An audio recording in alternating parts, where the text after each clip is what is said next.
नमस्कार मैत्रिणींनो, रंजना किचनमध्ये तुमचं अगदी मनापासून स्वागत आहे. आपल्याला बनवायची आज सुरनोळी.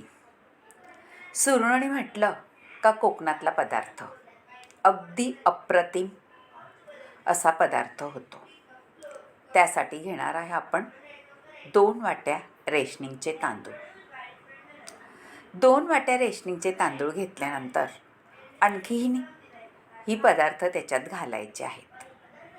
छान असे निसून टिपून रेशनिंगचे तांदूळ घ्यायचे. त्याच्यामध्ये थोडा काही केर कचरा असला तर काढून टाकायचा आहे. आता त्यामध्ये आपल्याला 1 वाटी पोहे घालायचे आहेत. 1 वाटी पोहे घातल्यानंतर त्यामध्ये अजूनही पदार्थ घालायचे आहेत. ते कोणते आहे? हे आहेत अर्धा चमचा आपला मेथीचे दाणे.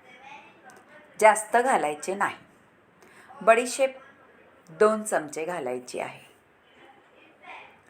बडीशेपचा स्वाद आणि मेथीचा स्वाद अप्रतिम येतो आणि हा वेगळा पदार्थ आहे मैत्रिणींनो.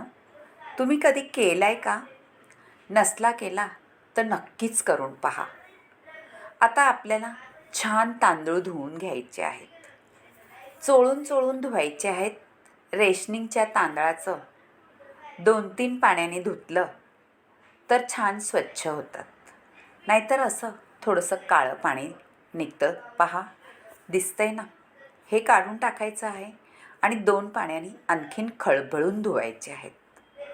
आता 2 पाण्याने धुवून घेतल्यानंतर आपल्याला ह्याच्यामध्ये भिजत ठेवायला पाणी घालायचं आहे. अगदी तांदूळ बुडेस तोपर्यंत 1 बोट वरती असं तांदूळ भिजत घालायचे आहेत. आणि हे आपल्याला 3 किंवा 4 तास भिजत घालून ठेवायचे आहेत. जास्त वेळ न ठेवता हे तांदूळ 3-4 तासात छान मऊसर होतात. पोहे तर लगेचच होतात, पण तांदूळसुद्धा छान मोडला जातो. पहा, बडीशेपचे दाणे आणि मेथीचे दाणे ते सुद्धा मऊसर होतात. आता ह्याला आपल्याला वाटून घ्यायचं आहे. जसं आपण डोस्याचं बेटर वाटतो त्याचप्रमाणे वाटून घ्यायचं आहे. पण आपल्याला त्यामध्ये अजूनही काही वस्तू घालायच्या आहेत. पदार्थ तांदूळ निथळून घ्यायचे आहेत. पाणी घालायचं नाही. जास्त पातळ करायचं नाही. आता एवढं घेतलेलं आहे तांदूळ. त्यामध्ये आपल्याला 1 वाटी दही घालायचं आहे. 1 वाटी दही घातल्यानंतर खोबरंही किसलेलं म्हणजे खवलेलं नारळाचं ओलं खोबरं घालून घ्यायचं आहे. ओलं खोबरं घातल्यानंतर आपल्याला छान बारीक वाटून घ्यायचं आहे. डोश्याला वाटतो त्याप्रमाणे. आता मी सगळे तांदूळ जेवढे भिजत घातलेले आहे ते सगळे वाटून घेणार आहे आणि एका भांड्यात काढून घेतले. हे पहा, छान मऊसर झालेलं आहे आपलं पीठ एकदम. त्यामध्ये खोबऱ्याचा आणि दह्याची चव भारी लागते. आता सगळं एकत्र करून मी वाटून घेतलेलं मिश्रण फेटून घ्यायचं आहे. ना आपल्याला इनो ना सोडा वापरता छान जाळीदार पदार्थ म्हणजे सुरनोळी करून घ्यायची आहे. आता हे पीठ झालेलं आहे ते थोडं मी वेगळं करून घेते आहे. अर्धं आणि अर्धं वेगळं ठेवणार आहे. मैत्रिणींनो, आपल्याला अर्ध्या पिठामध्ये गूळ घालायचा आहे. आपल्याला गोडही सुरनोळी बनवायची आहे आणि बिना गोड पण बनवायची आहे. आता गोडाचा पदार्थ म्हटल्यावर चिमूटभर मीठ घालायचं आहे आणि दुसऱ्या बॅटरमध्ये थोडं जास्त घालायचं आहे. छान हलवून घ्यायचं आहे मीठ व्यवस्थित आणि गूळ घालायचा आहे. पहा, ह्या बॅटरमध्ये आणि गूळ आपल्याला छान वितळून घ्यायचा आहे, म्हणजे मिक्स करून घ्यायचा आहे आपल्या ह्या तांदळाच्या बेटरमध्ये.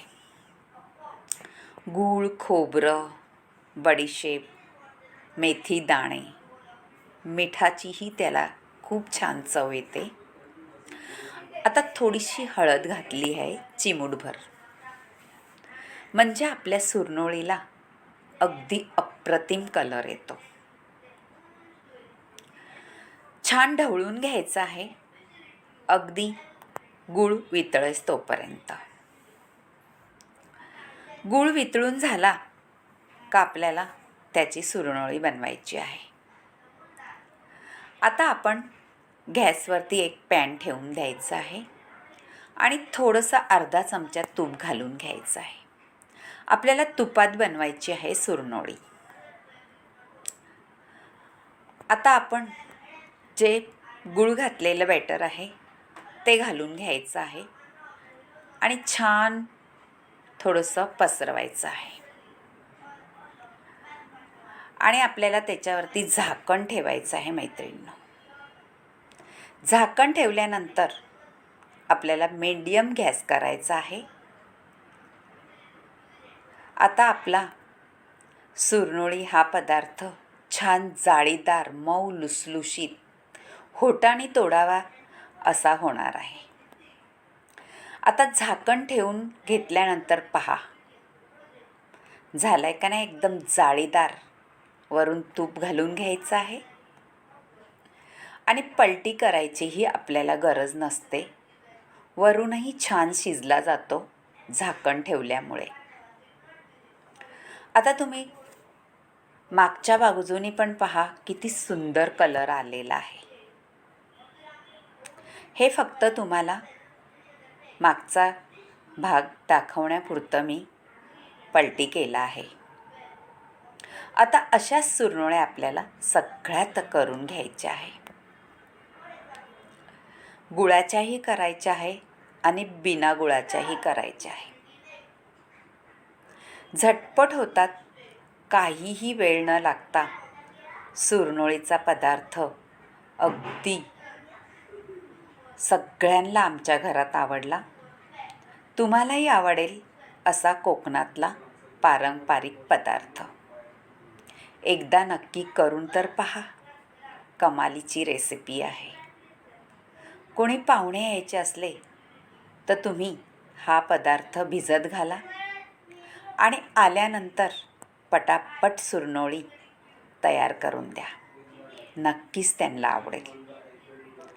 करून पहा आणि रंजना किचनला लाईक करा, शेअर करा, कमेंट करायला विसरू नका आणि सबस्क्राईब करा. आता छान झाकण ठेवून आपण वाफ दिलेली आहे आणि झालेलं आहे. काढून घ्यायचं आहे आणि एका जाळीदार पदार्थावरती ठेवायचं आहे.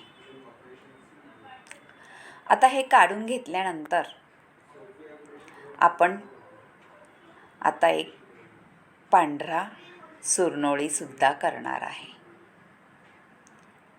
गूळ घातलेला करून झालेला आहे. आता बिना गुळाचा करणार आहोत.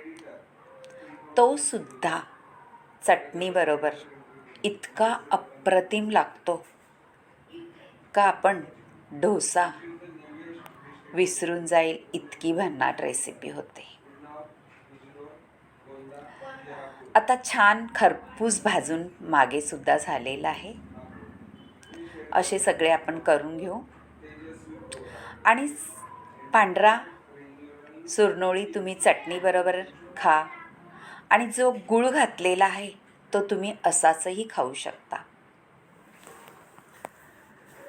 हा नाश्त्याचा पदार्थ आहे, पण तुम्ही पोटभरीचा सुद्धा करू शकता.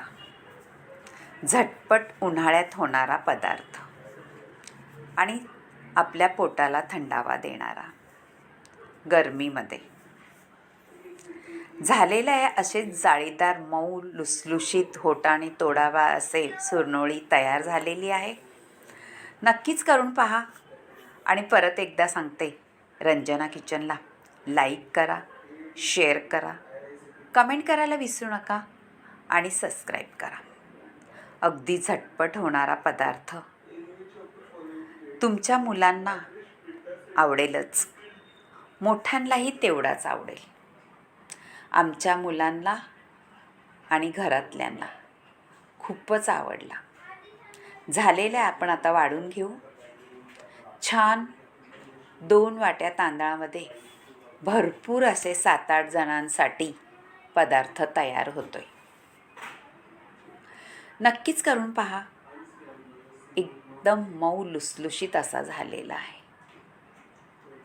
थोडं टोपल्यामध्ये ठेवा, म्हणजे वाफ गेली का छान असे एकमेकाला चिटकणार सुद्धा नाही.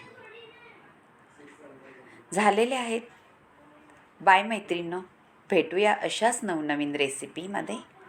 तोपर्यंत परत एकदा सांगते, सबस्क्राईब केलं नसलं तर नक्की सबस्क्राईब करा.